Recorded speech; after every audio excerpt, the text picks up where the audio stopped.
على محمد وآل محمد. Chers frères et sœurs, assalamu alaikum wa rahmatullahi wa barakatuh. Nous commémorons ces jours-ci le 27e jour, c'est-à-dire hier, qui coïncide hier, le 27e jour du mois de Rajab, l'envoi du prophète Mohammed sallallahu alayhi wa alayhi. Le début du message prophétique. Le jour où Allah subhanahu wa ta'ala a choisi le prophète Mohammed pour l'envoyer avec le message de l'islam. Et c'est le jour le plus important, comme je l'avais répété plusieurs fois, maintes fois je l'ai répété, que le jour le plus important. Et dommage, est vraiment dommage que ce jour passe sans qu'on lui fasse beaucoup d'attention. La Ummah, la communauté de l'islam, ne donne pas beaucoup d'importance, non par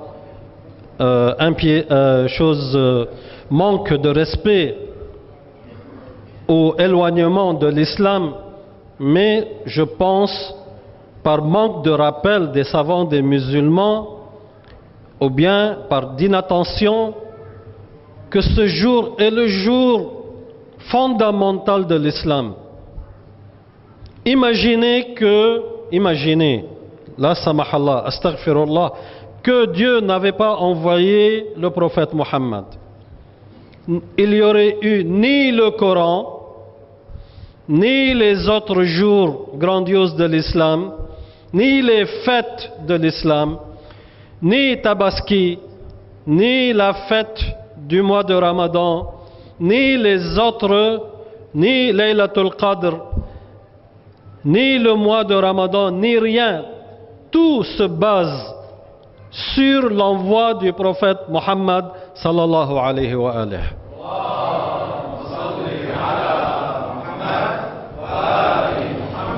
Donc, chers frères et sœurs, c'est le jour le plus important qu'on doit vivre avec bonheur et bien-être et avec beaucoup de méditation et beaucoup de rappels et beaucoup de méditation, de culture, de lecture sur ce jour grandiose, le jour de l'envoi du prophète Mohammed sallallahu alayhi wa alayhi,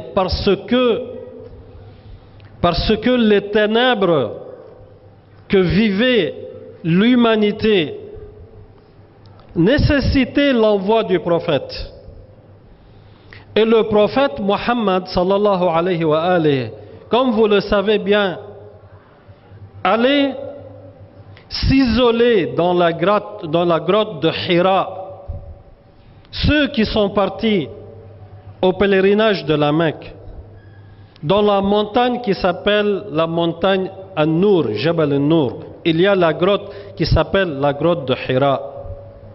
La grotte de Hira où le prophète sallallahu alayhi wa alayhi allait s'isoler pendant chaque année,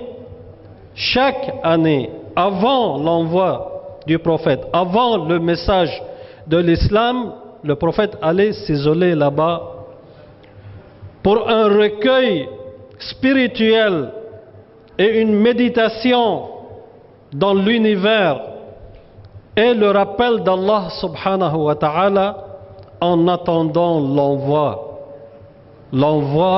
de l'islam, le wahi du Coran, la venue de l'islam. Le prophète attendait. Il avait qui avec lui? Revenez, il n'avait qu'une seule personne, qu'un seul compagnon. Avant l'islam, je parle avant la venue de l'islam, c'était son frère, son ami, son compagnon, son fils, son gendre. L'être le plus proche du prophète Mohammed, c'était l'imam Ali ibn Abi Talib. Salam Allah ta'ala.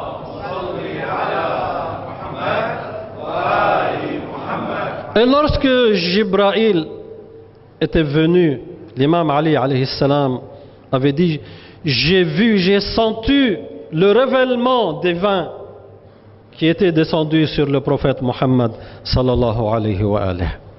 Donc, chers frères et sœurs, l'obscurité dont vivait l'humanité avait besoin de l'envoi et de la révélation divine. Al-Ba'tha al-Nabawiyya al-Sharifa, chers frères et sœurs. Et nous avons, comme j'ai dit en arabe, nous avons toujours besoin de cette révélation divine. On a toujours besoin du Coran. On a toujours besoin de ce saint livre qui est le Coran, qui est appelé Ya ayyuhan nabi inna arsalnaka shahidan, ô prophète, Ya ayyuhan nabi inna arsalnaka shahidan, on t'a envoyé en tant que témoin, inna arsalnaka shahidan wa mubashiran, avec une bonne annonce, wa mubashiran wa nadhiran, et quelqu'un qui met en garde les gens le châtiment divin, wa mubashiran wa nadhiran wa da'iyan ila Allah bi'idnihi, et tu appelles les gens à la voix d'Allah subhanahu wa ta'ala avec la permission d'Allah, dans la voix d'Allah. Wa shahidan wa mubashiran wa nadhiran wa da'iyan ila Allah bi'idnihi wa sirajan munira, et une lumière grandiose, divine pour toute l'humanité, chers frères et sœurs.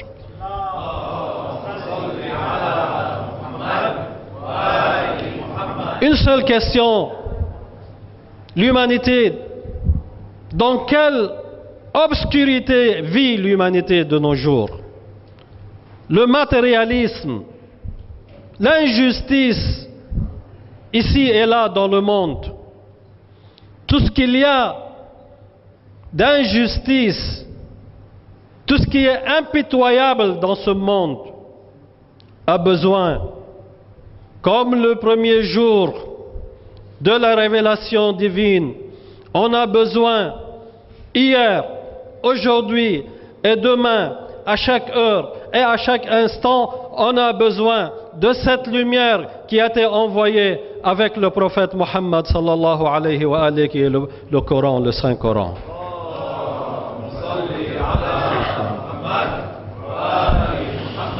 Le prophète Mohammed sallallahu alayhi wa alayhi, comme est le texte, je parle ici des versets textuellement, je ne vais ni à gauche, ni à droite, ni des hadiths, ni des livres, ni des références des musulmans et des écoles des musulmans. Je parle du verset coranique, du texte du verset coranique. Inna arsalnaka wa ma arsalnaka illa rahmatan lil alamin. Nous ne t'avons envoyé que en tant que miséricorde pour l'humanité toute entière. C'est un verset coranique. Il y a d'autres interprétations, chers frères et sœurs. On peut interpréter d'une autre façon. Un musulman peut être impitoyable. Un musulman qui suit le prophète Mohammed peut ne pas être miséricordieux, ne pas avoir de la mansuétude, du pardon, de la tolérance. Un musulman qui n'est pas tolérant, un musulman injuste, voilà notre prophète. Et ce n'est pas un hadith, et ce n'est pas un avis d'un savant. C'est un verset coranique. Wa ma arsalnaka illa rahmatan lil alamin. Nous ne t'avons envoyé qu'en tant que miséricorde pour l'humanité toute entière. Chaque acte, chers frères et sœurs, chaque acte qui donne un aspect d'injustice et d'intolérance, chaque acte qui est brutal, chaque acte qui est impitoyable est un acte qui n'a aucun lien avec le prophète Mohammed sallallahu alayhi wa alayhi.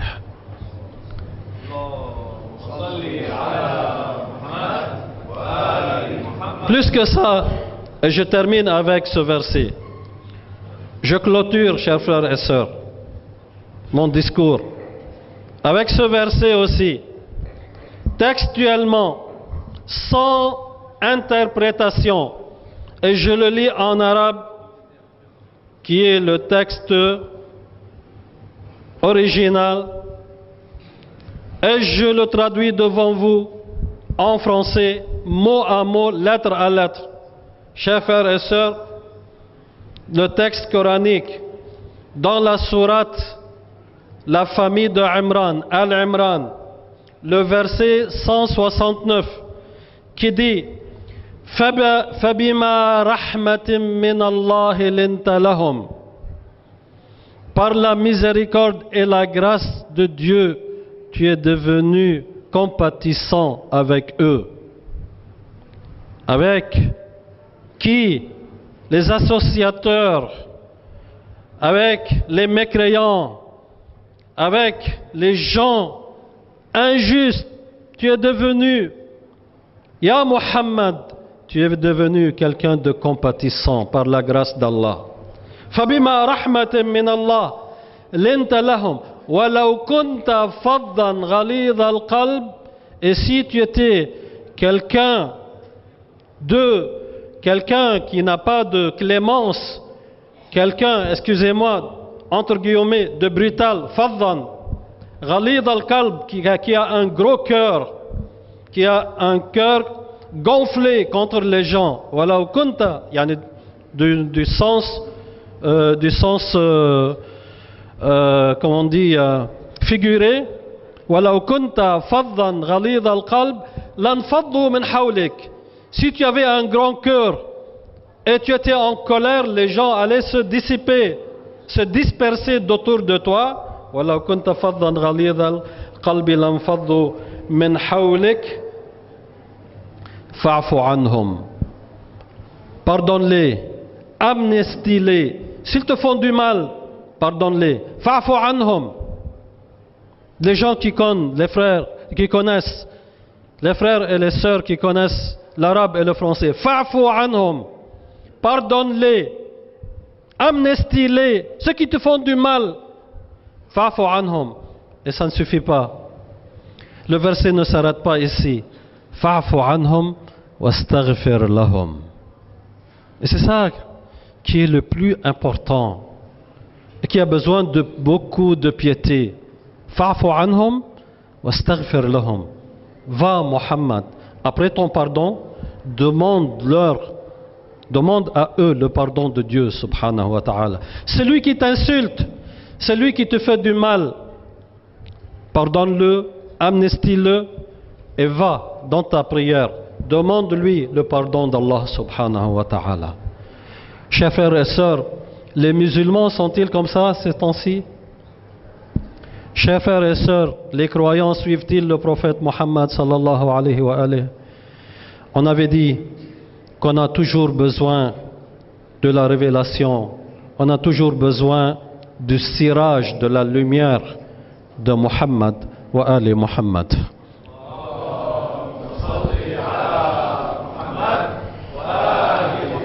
Je vous félicite encore cet événement grandiose qui est Al-Ba'tha Al-Nabawiyya Al-Sharifa, l'envoi du prophète, du messager d'Allah subhanahu wa ta'ala. Et que Dieu subhanahu wa ta'ala nous aide à suivre l'exemple du prophète Muhammad salawatullahi wa salamuhu alayhi. Chers frères et sœurs, nous prions Allah subhanahu wa ta'ala enfin de ce prêche. Nous prions Allah azza wa jal, Ya Allah, Ya Rabb al-Alamin. Je te demande Allah, je te demande à toi, ô Allah, notre Seigneur, à toi est la royauté et la louange. Point de Dieu autre que toi, la ilaha illa ant, le plein de mansuétude, le très généreux, le compatissant, le donateur, maître de la majesté et de la générosité, créateur des cieux et de la terre, de me pourvoir de tes assistances et de tes grâces.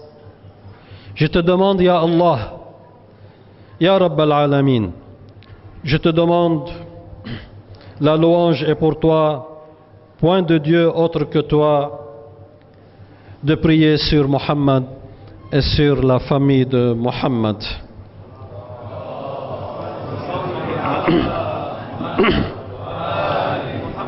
Mohammed, ton serviteur et ton messager, ton bien-aimé et ton élu, le préféré de tes créatures, Ya Rabb al-Alamin, Allahumma salli ala Muhammad wa ali Muhammad. Qu'Allah vous protège, chers frères et sœurs ici présents, qu'Allah exauce vos prières et vos actes d'adoration et de bienfaisance, qu'Allah accepte vos bienfaits, qu'Allah préserve la Côte d'Ivoire, l'État de la Côte d'Ivoire et le peuple de la Côte d'Ivoire, le président de la République de la Côte d'Ivoire, les constitutions de la Côte d'Ivoire, qu'Allah subhanahu wa ta'ala installe la paix et la prospérité et l'épanouissement dans la Côte d'Ivoire, qu'Allah azza wa jal préserve toutes les communautés résidant en Côte d'Ivoire. Alhamdulillahi Rabbil Alamin. Wa sallallahu ala sayyidina wa nabiyyina Muhammad wa ala alihi at-tayyibin at-tahirin. Allahumma salli.